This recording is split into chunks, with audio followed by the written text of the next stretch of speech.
بسم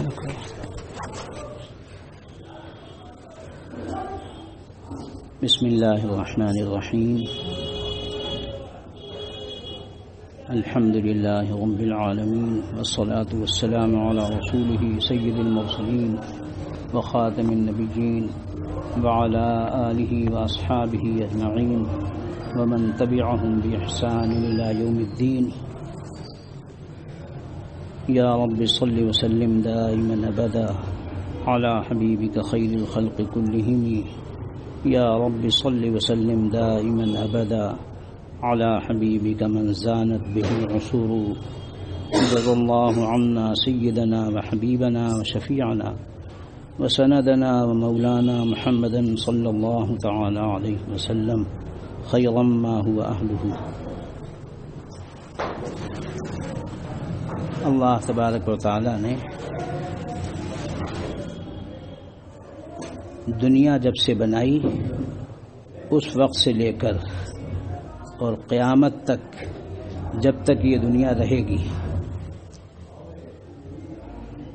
ہدایت کے سرچشمے انسانی شکل میں بھی اور اعمال کی شکل میں بھی بھیج دیے. جو انسان بھیجے وہ نمونے کے بھیجے. حضرت آدم علیہ السلام سے لے کر سید المرسلین خاتم النبیین محمد الرسول اللہ صلی اللہ تعالی علیہ وسلم تک سارے نمونے بھیجے گئے انبیاء اور رسول کی شکل میں. روایات میں کوئی تعداد متعین نہیں کی گئی ہے کیونکہ قرآن پاک میں جو بات آئی ہے وہ اصل ہے. بعض کے بارے میں قرآن پاک نے فرمایا ہے وَمِنْهُمْ مَن لَّمْ نَقْصُصْهُمْ عَلَيْكَ کہ ہم نے بعض انبیاء کا کوئی قصہ کوئی واقعہ نہیں بیان کیا، یعنی جب حضور صلی اللہ علیہ وسلم ہی سے نہیں بیان فرمایا گیا، قرآن پاک میں نہیں نازل کیا گیا، تو اس کے بعد کوئی گواہے گا تھوڑی ان کے نام. ظاہر بات ہے قرآن نے کہہ دیا کہ اللہ تعالیٰ نے جتنی آپ کو ضرورت تھی وہ بتلا دیا کہ دیکھو حضرت آدم علیہ السلام سے لے کر اور آپ تک انبیاء اور رسول آئے. اب ان کی تعداد کتنی ہے، لاکھوں میں ہے، اللہ تعالیٰ ہی کو اس کی حقیقت معلوم ہے. ایک قول کے مطابق 1,24,000 کہہ دیا جاتا ہے، وہ ایک تخمین ہے، ایک اندازہ ہے. 313 بعض میں 315 بعض میں کچھ اور بھی تعداد آئی ہے، وہ رسول ہیں جن پر اللہ تعالیٰ نے وقتاً فوقتاً کتابیں یا صحائف نازل کیے. ان میں بھی 4 مخصوص ہیں. حضرت موسیٰ جن پر تورات نازل کی گئی، حضرت داود جن پر زبور نازل کی گئی، حضرت عیسیٰ جن پر انجیل نازل کی گئی، اور قرآن مجید حضور اقدس صلی اللہ علیہ وسلم پر نازل کیا گیا. حضرت آدم علیہ السلام سے لے کر حضرت عیسیٰ علیہ السلام تک جتنے انبیاء اور رسول دنیا میں تشریف لائے سب کو اللہ نے ایک کلمہ بتایا، لا الہ الا اللہ. سب کا کلمہ لا الہ الا اللہ. جو رسول ہوتا رہا، جو نبی ہوتا رہا، اس کے مطابق اگلا جملہ بدلتا رہا. لا الہ الا اللہ آدم خلیفۃ اللہ، ان کے لیے آدم و خلیفۃ اللہ کا کلمہ ان کے اولاد کو بتایا گیا. اور اسی طریقے سے نیچے تک موسیٰ کلیم اللہ، عیسیٰ روح اللہ. تو اس طریقے سے حضور اقدس صلی اللہ علیہ وسلم کو آخری کلمہ دے دیا گیا، لا الہ الا اللہ محمد رسول اللہ. اب قیامت تک جتنے انسان اور جنات، چونکہ 3 ہی مخلوق بنیادی مانی گئی ہیں، بنیادی، ویسے تو اور بہت سی ہیں، آگ کی مخلوق، مٹی کی مخلوق، پانی کی مخلوق، ہوا کی مخلوق، یہ 4 بنیادی مخلوق مانی گئی ہیں. اور ان میں سے بھی 3 خاص الخاص ہیں. نور کی مخلوق فرشتے ہیں، ان میں سید الملائکہ حضرت جبریل علیہ السلام ہیں. تمام فرشتوں کے سردار حضرت جبریل ہیں. اور 4 مخصوص خلف فرشتے مانے گئے ہیں، حضرت جبریل، حضرت میکائیل، حضرت اسرافیل، حضرت عزرائیل. تو یہ 4 فرشتے مخصوص ہیں. 4 فرشتے جیسے مخصوص ہیں ایسے ہی 4 کتابیں مخصوص ہیں، ایسے ہی 4 خلفاء مخصوص ہیں، اور اسی طریقے سے 4 مسلک مخصوص ہیں، اسی طریقے سے 4 مشرب مخصوص ہیں، یہ اللہ تعالیٰ کا نظام ہے۔ بقول ہمارے ایک بزرگ کے ذالک تقدیر العزیز العلیم، وہ یہ آیت پڑھتے تھے اس پر کہ یہ اللہ تعالیٰ کا ایک نظام ہے کہ انہوں نے حضرت جبریل، حضرت میکائیل، حضرت عزرائیل، حضرت اسرافیل، ان 4 فرشتوں کو ملائکہ میں چن لیا، انبیاء اور رسل میں ان 4 کو چن لیا، صاحب تورات، صاحب زبور، صاحب انجیل، صاحب قرآن۔ لیکن یہ یاد رکھنا چاہیے کہ اب حضرت آدم علیہ السلام سے لے کر حضرت عیسیٰ تک جتنی شریعتیں تھیں، جتنے قوانین تھے، سب منسوخ ہو چکے۔ اگر کوئی یہ سوچے کہ بھائی وہ بھی تو نبی و رسول تھے لہذا کچھ اس پہ عمل کر لیا کریں، وہ بھی تو نبی و رسول تھے ان کی بھی کچھ مان لیا کریں، کچھ یہ نہیں۔ اس کا بہت اہم واقعہ ہے۔ حضرت والد صاحب رحمۃ اللہ علیہ کی بات مجھ کو یاد آئی تو میں نے سوچا وہ آپ کو سنا دوں۔ جمعے میں بیان فرمایا کرتے تھے تو اس میں یہ آیت خاص طور پر بیان کرتے تھے، اعوذ باللہ من الشیطان الرجیم، یا ایھا الذین آمنوا ادخلوا فی السلم کافہ ولا تتبعوا خطوات الشیطان انہ لکم عدو مبین۔ یہ آیت شریفہ پڑھتے تھے اور اس کا شان نزول بیان کرتے تھے کہ حضرت عبداللہ ابن سلام ایک بہت بڑے یہودی مذہب کے عالم تھے، اللہ تعالیٰ نے ان کو ہدایت دی، یہودی تھے اور عالم تھے، جید عالم تھے۔ انہوں نے جب آپ صلی اللہ علیہ وسلم کی علامات کو پہچانا علم کی روشنی میں تو اپنی قوم سے فرمایا کہ ان پر ایمان لاؤ، نجات اسی میں ہے، ان کو ماننے میں نجات ہے، ان کو نہ مانے گا جو اس کی نجات نہیں ہوگی۔ یہ تمام مذاہب میں ہے، تمام مذاہب میں، وقت نہیں تفصیل کا، یہ میں صرف ایک بات عرض کر رہا ہوں۔ جتنے بھی دنیا کے مذہب ہیں ان کی جو بنیادی کتابیں ہیں ان میں حضرت صلی اللہ علیہ وسلم کا تذکرہ ہے۔ اللہ تعالیٰ جزا خیر دے، ہمارے بزرگوں نے کیسی کیسی محنت کی۔ ایک صاحب گزرے ہیں مولانا غلام رسول صاحب چریا کوٹی، انہوں نے بشرا نامی کتاب لکھی اور اس کے لیے عبرانی زبان پڑھی کہ جتنی کتابیں پہلے آئی ہیں، تورات ہے، انجیل ہے، زبور ہے، تو جو بھی اس کی شکل اس وقت مل جاتی ہے اس میں آپ صلی اللہ علیہ وسلم کا تذکرہ ہے یا نہیں۔ تو انہوں نے خاک چھانی، زبان سیکھی اور پھر سب سے ساری کتابوں میں حضور اقدس صلی اللہ علیہ وسلم کا، ویدوں میں، اس میں سب میں تذکرہ جو ملا اس کو جمع کر دیا۔ اس کا نام ہے بشرا، خوشخبری۔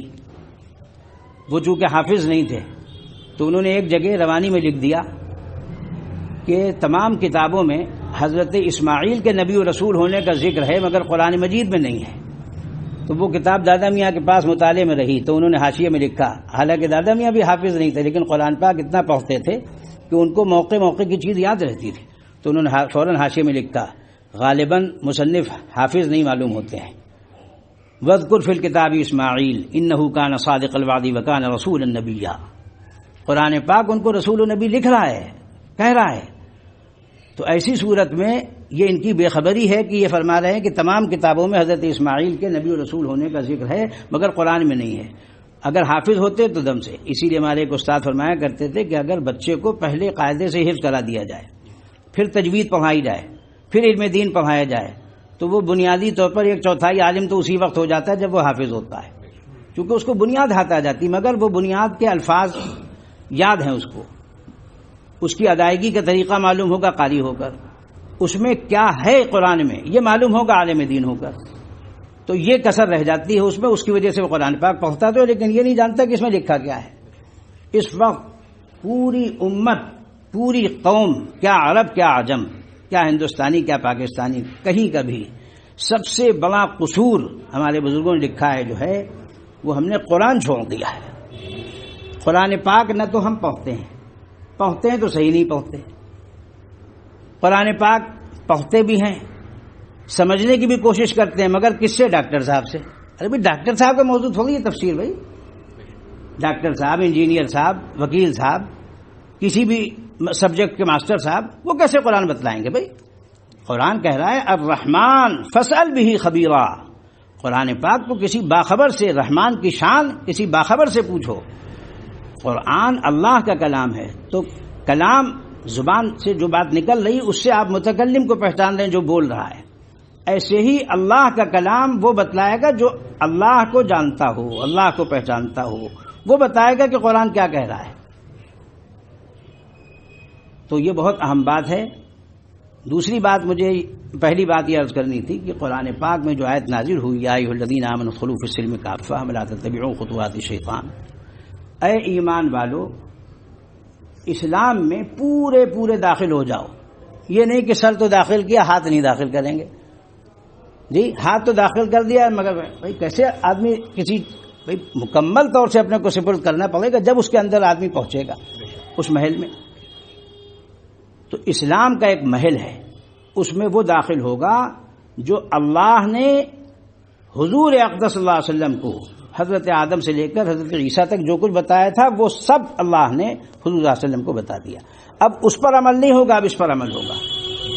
آپ صلی اللہ علیہ وسلم نے جب اپنے یوم پیدائش کی خوشی نہ منائی، نہ صحابہ کرام نے منائی، نہ تابعین نے منائی، نہ تبع تابعین نے منائی. ہمارے پاس ایک بنیادی ثبوت ہو گیا کہ اس کی اصل نہیں ہے. تو پھر حضرت عیسیٰ کی پیدائش کی خوشی کا کیا معنی؟ کوئی معنی نہیں، بے معنی چیز. کیونکہ اگر ہم خوشی کرتے تو حضور اقدس صلی اللہ علیہ وسلم کی ولادت مبارکہ سے زیادہ کسی کی خوشی ہے ہی نہیں. لیکن آپ صلی اللہ علیہ وسلم نے اپنی پیدائش اور اپنی بعثت اور اپنے مقصد کی خوشی ہم کو ایک بتلا دی. معراج میں بلایا گیا آپ صلی اللہ علیہ وسلم کو، اور اس میں آپ کو کیا تحفہ دیا گیا؟ نماز.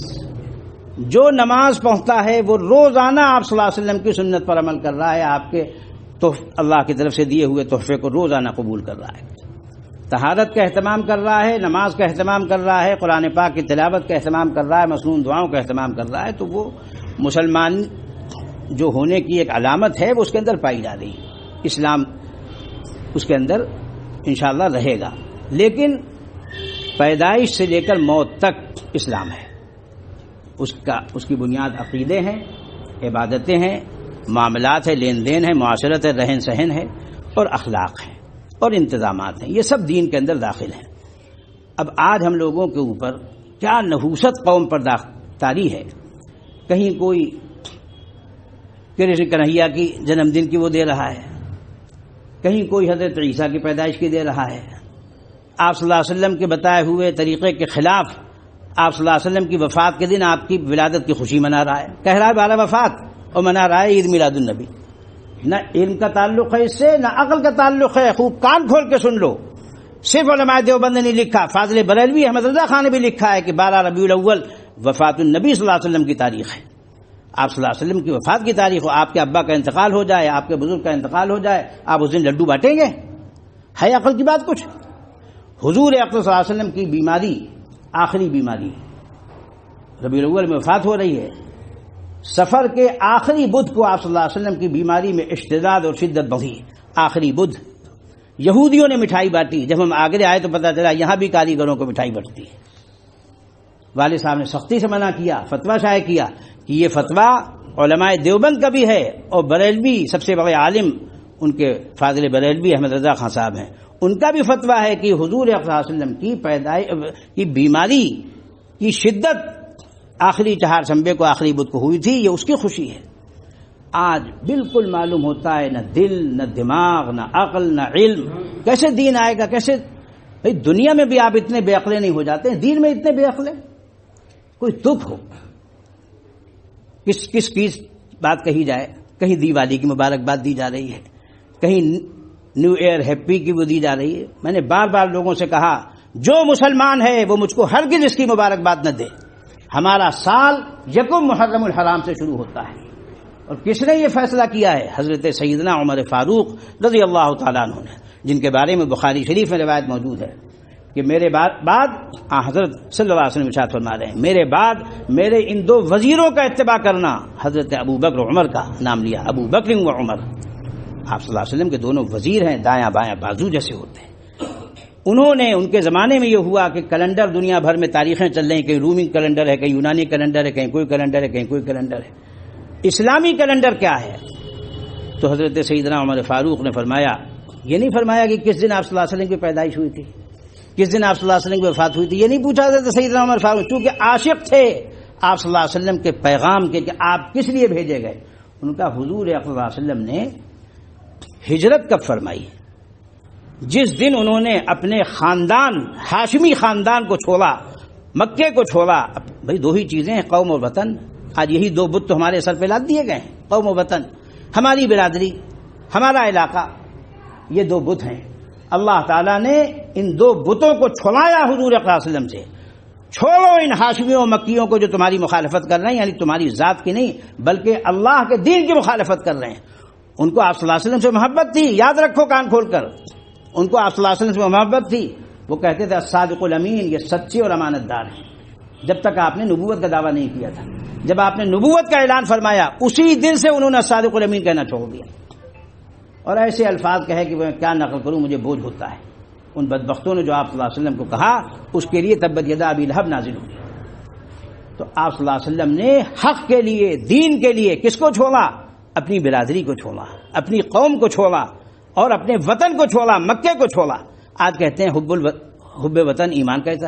حب وطن سے مراد کیا ہے؟ جنت. جنت جنت یاد رکھو، جنت ہمارے باپ حضرت آدم کا وطن ہے.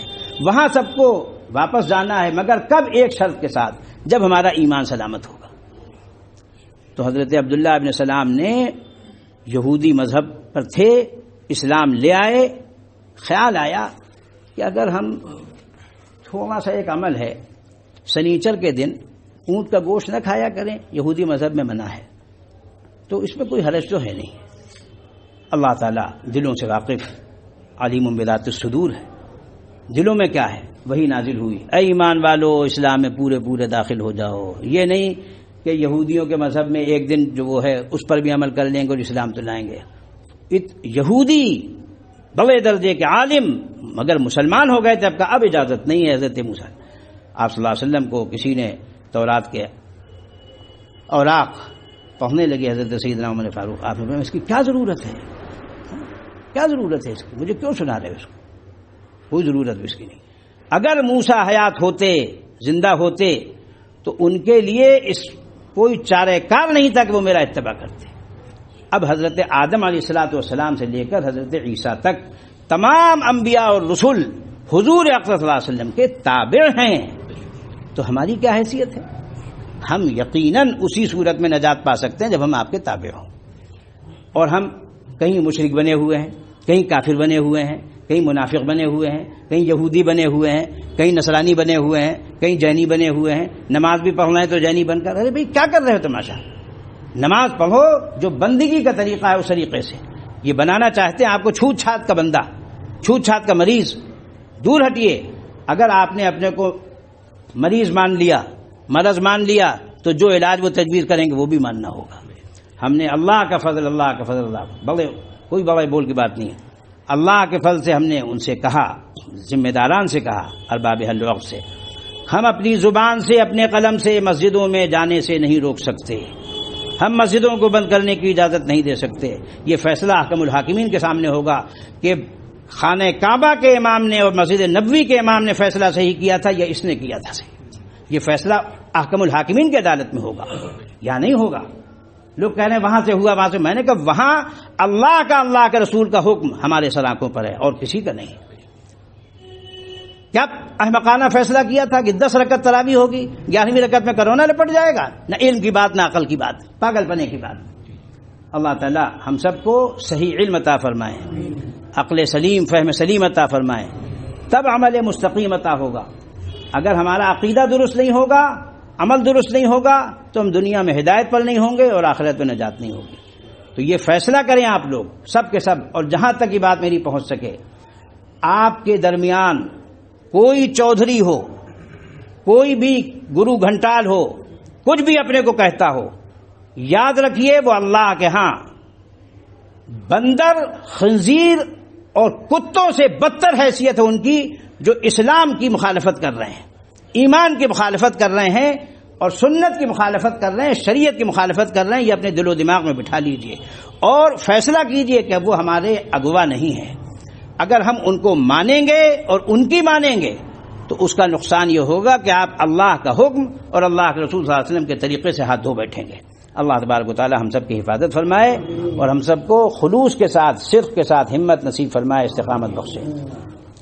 وآخر دعوانا الحمد للہ رب العالمین۔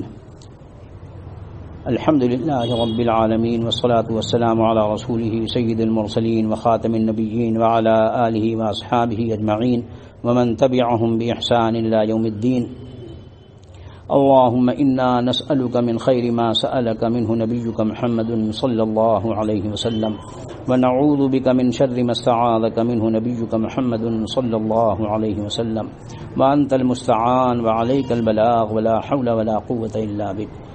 اللهم إنا نسألك إيمانا لا يرتد ونعيما لا ينفد ومرافقة نبينا محمد صلى الله عليه وسلم في أعلى درجة الجنة، جنة الخلد، مع النبيين والصديقين والشهداء والصالحين، وحسن أولئك رفيقا، ذلك الفضل من الله وكفى بالله عليما۔ اے اللہ حاضرین مجلس کی جائز دعاؤں کو قبول فرما، ہم سب کے مقاصد حسنہ کی تکمیل فرما۔ اے اللہ جنہوں نے ہم سے دعا کے لیے لکھا ہے، کہا ہے، ہم سے متوقع ہیں یا ہم پر ان کا حق ہے، اے اللہ سب کی جائز دعاؤں کو قبول فرما۔ ہمارے والدین، ہمارے اساتذہ، ہمارے مشائخ کی مغفرت فرما، ان پر اپنی رحمت نازل فرما، ان کے درجات بلند فرما۔ سبحان ربک رب العزة عما یصفون وسلام علی المرسلین والحمد للہ رب العالمین۔